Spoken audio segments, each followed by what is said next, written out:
আজকে আমি তোমাদের জন্য নিয়ে এসেছি এই পকোড়াটা। এটা হচ্ছে মাছের পকোড়া। কী মাছের পকোড়া সেটা আমি তোমাদের সঙ্গে পরে শেয়ার করছি। আগে চলো দেখতে থাকি কেমন করে তৈরি করলাম এই পকোড়াটা। নমস্কার বন্ধুরা, আমি শতাব্দী। তোমরা সবাই কেমন আছো? আশা করি সবাই ভালো আছো, সবাই সুস্থ আছো। তো আজকে আমি তোমাদের সঙ্গে মাছের একটা মোরলা মাছ, বা যে যে নামে জানো, এটা মোরলা মাছ, আমি এই নামেই জানি। তো এটা কেটে ধুয়ে বেছে পরিষ্কার করা আছে। এটা হচ্ছে 250-300 গ্রামের মতন মাছ হবে এখানে। তো আমি এই মাছটার আজকে পকোড়া তৈরি করে দেখাবো তোমাদের।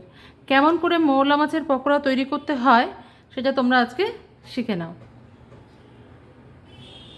আমি কিন্তু মাছটার মধ্যে প্রথমে নুন অ্যাড করব না, অ্যাড করব প্রথমে একটুখানি হলুদ। তোমরা ভাবছো মাছের পকোড়া তো ঠিকই আছে, অসুবিধা নেই, তবে তোমাদের সঙ্গে একটু শেয়ার করে নিলাম। খেতে খুব সুন্দর হয়, সেই জন্য শেয়ার করে নিলাম। আচ্ছা, তোমরা আমার কমেন্ট সেকশানে নিশ্চয়ই কমেন্ট করে বলবে যে কে কে এইভাবে খেয়ে দেখেছো মোরলা মাছের পকোড়া। এই আলুটা দেখছো, আমি একটা মিডিয়াম সাইজের আলু গ্রেটারের সাহায্যে গ্রেট করে নিয়ে ভালো করে ধুয়ে পরিষ্কার করে জল ঝরিয়ে রেখেছি। এই মাছের মধ্যেই আমি দিয়ে দেবো। পেঁয়াজ কুচি দিয়ে দিচ্ছি কিছুটা, আমি পেঁয়াজ কুচি নিয়েছি লম্বা লম্বা করে, এটা দিয়ে দিলাম।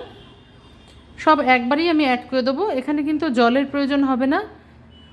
ধনেপাতা, মন খুলে ধনেপাতা দেবে, কাঁচা লঙ্কাও তাই, যে যেরকম ঝাল খাও। আর দিয়ে দিলাম রসুন কুচি করা। রসুনটা কুচিয়ে রেখেছিলাম আমি, কারণ পকোড়া যখনই ভাজতে হয় সেই জিনিসটা কুচনো হলেই ভালো হয় খেতে।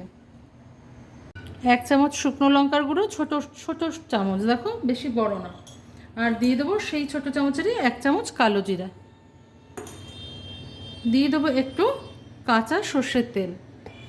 তোমরা এইভাবে মেখে খাও না? আমি এটা তোমাদের দেখো পকোড়া করে দিচ্ছি, দুর্দান্ত লাগে খেতে। তো গরমের সময় মাঝে মধ্যে টকের ডাল আর পকোড়া হলে ভালোই লাগে খেতে। তো আমি এখানে একটুখানি বেসন নিয়ে নিয়েছি, এখন দেবো না ওটা। তো এটাকে আমি ভালো করে আগে হাত দিয়ে মেখে নেবো। আমার হাতটা অবশ্যই ভালো করে ধোয়া আছে, কারণ এটা একটা হেলদি হ্যাবিট। হাত দিয়ে কিন্তু চিপে চিপে মাখবে না, এটাকে আলগা করে মাছের গায়ে মাখিয়ে নেবে। মাখলে কিন্তু ওরমভাবে চেপাচেপি করলে কিন্তু এইগুলো সব মাছগুলো সব খুলে যাবে, তখন আর মাছের কোনো অস্তিত্ব তোমরা পকোড়ার মধ্যে খুঁজে পাবে না। তো এটাকে আমি খুব ভালো করে মিশিয়ে নিই আগে। মেশানো হয়ে গেলে দেখো, এটা এমনিই কিন্তু মাছটা যেহেতু ধোয়া ছিল নুন জল দিয়ে, জল ছেড়েছে। নুন আর ঝালের পরিমাণটা নিজেদের পরিমাপ মতন দেবে। আমি এখানে একটা ডিমের ব্যবহার করব। ডিমটাও ধোয়া আছে, ভয় পাওয়ার কিছু নেই। আমার হাতটাও ধোয়া ছিল, ডিমটাও ধোয়া রয়েছে। আমি এই একটা ডিম এখানে ইউজ করব। এবার ডিমটা দিয়েও মিশিয়ে নেব।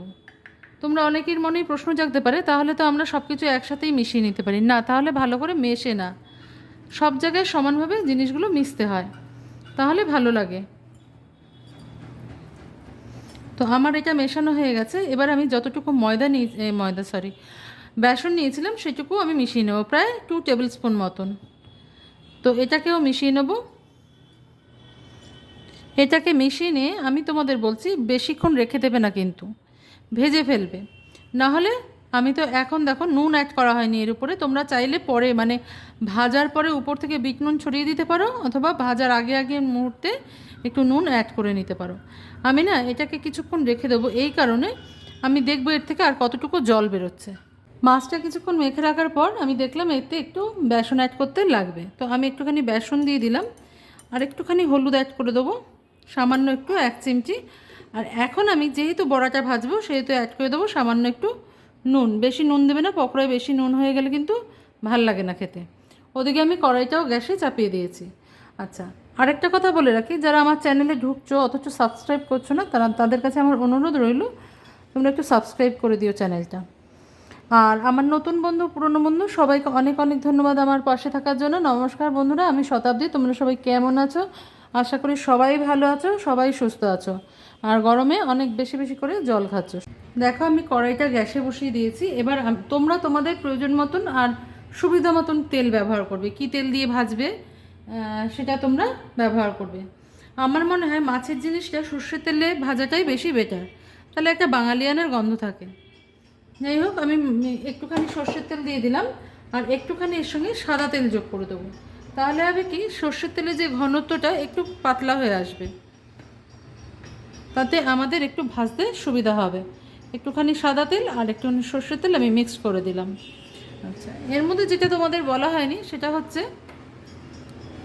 আমি এই মাছটার মধ্যে আরেকটা জিনিস অ্যাড করব, যেটা তোমাদের দেখানো হয়নি। দেখিয়ে দিচ্ছি, এটা শেষ মুহূর্তেই অ্যাড করতে হবে, না হলে অসুবিধা আছে। সেটা হচ্ছে কাঁচা টমেটো।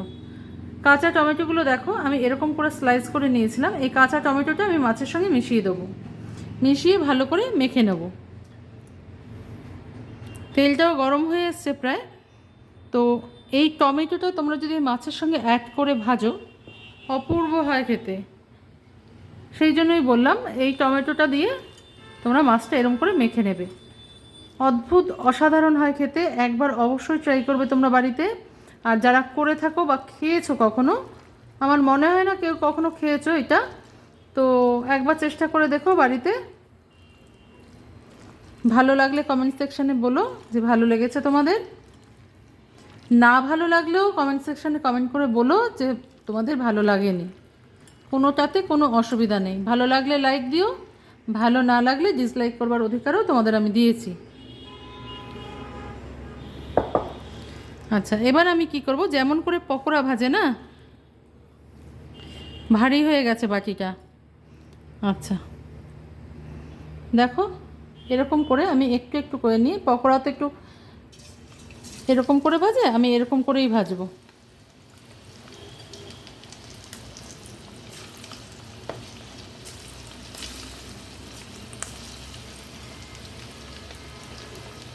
টমেটোর ফ্লেভারটা যখন মাছের সাথে মুখে আসবে না, সব মশলার সাথে, খুব সুন্দর লাগে খেতে। তার মধ্যে একটা হালকা টক ভাবও থাকে, সেটা ভালো যাবে এই মাছের পকোড়ার সাথে।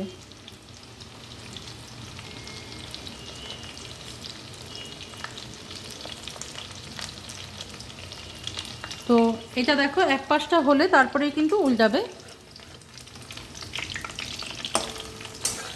তো কমেন্ট সেকশনে কমেন্ট করে অবশ্যই জানাবে তোমাদের এই মোরলা মাছের পকোড়াটা কেমন লাগলো। আমি তোমাদের কমেন্টের অপেক্ষায় থাকবো। আমি সবার কমেন্টের উত্তর দেওয়ার চেষ্টা করি, অনেক সময় সময়ের অভাবে হয়ে ওঠে না, তবে চেষ্টা করি আমি। তো এই কটা আমি ভেজে একটা প্লেটে তুলে তোমাদের দেখিয়ে দিচ্ছি ঠিক কতটা সুন্দর হয় দেখতে। আর তোমরা বাড়িতে তৈরি করে খেয়ে দেখবে কতটা সুন্দর হয় খেতে। দেখো মাছটা আমার লাল করে ভাজা হয়ে গেছে, কেউ গায়ের সঙ্গে লাগেনি, খুব সুন্দর হয়ে গেছে ভাজাটা। এবার আমি, তোমরা দেখে তো বুঝতে পারছো রঙটা চেঞ্জ হয়ে গেছে, লাল হয়ে গেছে। এই অবস্থায় আমি তুলে নেব। খুব অল্প অল্প করে ভাজবে, বেশি ভিড় জমাবে না কড়াইতে, তাহলে কিন্তু জিনিসটা ভালো লাগবে না খেতে। ঠিক পকোড়ার মতন, যেমন আমরা পেঁয়াজের পকোড়া খাই না, তেমনি এরকম মাছের পকোড়া হয়। বড় মাছের পকোড়াটা আবার অন্য রকম হয়, আর ছোটো মাছের পকোড়াটা এরকমই হয়। তো আমি এরকম করে সবকটাই ভেজে নেব। তোমাদের সঙ্গে শুধু শেয়ার করে নিলাম, দেখো কত সুন্দর হয়েছে। আমি শুধু তোমাদের দেখাতেই পারবো, খাওয়াতে তো পারবো না, সেটা তোমাদের নিজেদেরকে করে খেতে হবে। তো আজকে এই পর্যন্তই বন্ধুরা, দেখা হচ্ছে পরের দিন অন্য কোনো রেসিপি নিয়ে তোমাদের সঙ্গে। তোমরা সবাই ভালো থেকো, সুস্থ থেকো।